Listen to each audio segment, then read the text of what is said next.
Hi friends, இந்த வீடியோவில் Zoho first ரவுண்டில் கேட்குறேன் இந்த இம்பார்ட்டண்டான பஸ் ஆப்டிடியூட் ப்ராப்ளம் தான் பார்க்க போகிறோம்.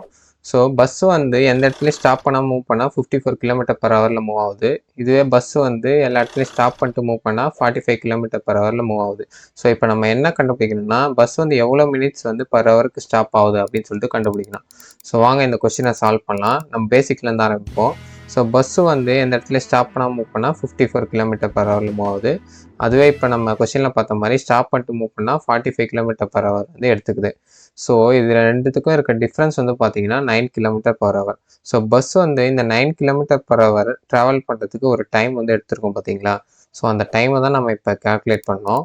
ஸோ இந்த டைமை கேல்குலேட் பண்ணுறதுக்கு நம்ம யூஸ் பண்ணுற ஃபார்முலா தான் டிஸ்டன்ஸ் டிவைடட் பை ஸ்பீடுன்ற formula. So 9 divided by 54 is equal to 1 divided by 6 hours.